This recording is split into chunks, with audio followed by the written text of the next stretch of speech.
What's up guys, it's me Jeremy, and I found a way to get first blood on Janna Ashe at level 1 against an AD in support with a very high success rate.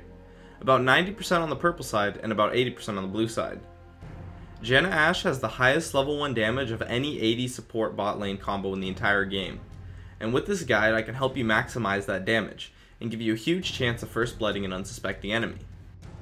Now, before I go into details on how to do it, just know that there are a few situations where this doesn't work. The first is that it doesn't really work against a Blitzcrank support, unless you have phenomenal positioning, because he will just pull you into the tower. And the next is that it won't work if you go on a champion who got their mobility skill at level 1. However, since most players get their mobility skill at levels 2 to 4, this is usually not an issue. Also, you might have trouble on an opponent who got Flash Ghost, but that also doesn't really happen. Now, performing it is actually harder than you might think.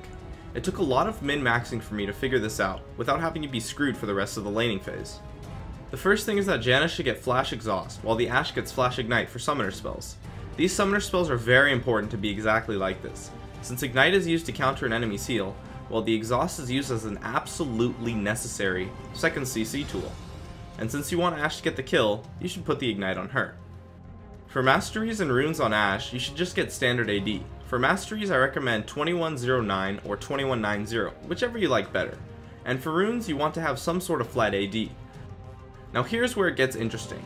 For runes on Janna, you want to go standard, except have a full 9 flat AD red runes.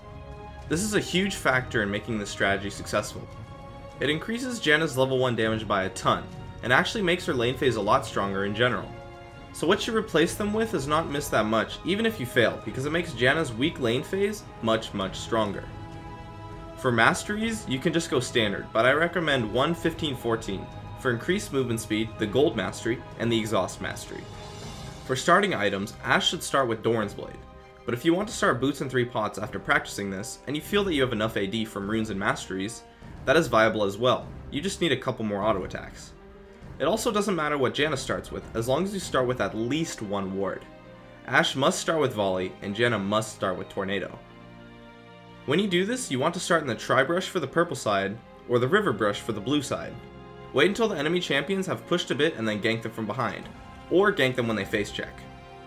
Alternatively, you can gank them earlier if one of the 2 champions is not there.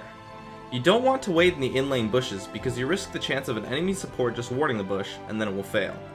This whole tactic relies on the fact that your opponents are not expecting it. Use your wards if they try to juke you in any of the brushes. Ashe should ignite somewhat early, to reduce any heals.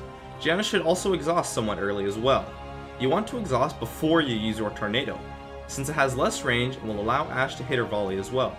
The best time to exhaust is right about before they flash, so you don't have to flash after them to catch up with them. Then, just unload on the enemy. Janna Ashe's insane early game damage with the runes and masteries listed earlier will catch your enemy off guard and make them panic. This will lead to a surprisingly easy kill, requiring around only 4 or so auto attacks after your skills to kill them. This should be pretty easy between your exhaust, solid positioning, and the knockup from Tornado. Usually you want to wait for them to flash to use your flash, or to use your Tornado. If you miss your Tornado or Volley, that really hurts the chance of this working. Usually, if you wait for them to flash, or wait until they are running away, it should be easier to hit your abilities. Other things that can mess this up is if you are not patient enough and don't wait for the opponent to be out of position. You might lose a couple of CS, but first blood will totally be worth it. Another factor that can make this mess up is if you get juked in the brush. You need to use your wards effectively to prevent juking.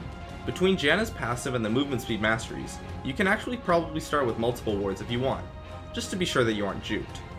Lastly, it is very important to make sure that the 2 of you focus the same champion, or you probably won't do enough damage. If they try to fight you straight up, it should be an easy 1 or 2 kills as long as you hit your skills. But almost always your opponents will run, so just kill the person you can kill the easiest.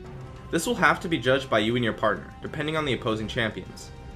However, it is more likely for the enemy AD to be out of position because of wanting to farm, so you might just have to go on them and hope they didn't get their gap closer at level 1. Be patient and use your skills to the maximum potential. If performed correctly, it should be easy to develop the strategy into a very high success rate, probably around 80% or higher. I hope I've explained this in the best way possible. This is of course a tactic best used in duo queue, and probably only possible in duo queue, where you can communicate with your partner. But it is still very good and can turn a weak laning phase into a strong snowball for your team. The strategy may work with other ADs or other supports, but it will definitely work best with Ashe Janna. So that's it for my First Blood Janna Ashe guide. I'd love to discuss the strategy with you guys in the comments. I'll see you next time.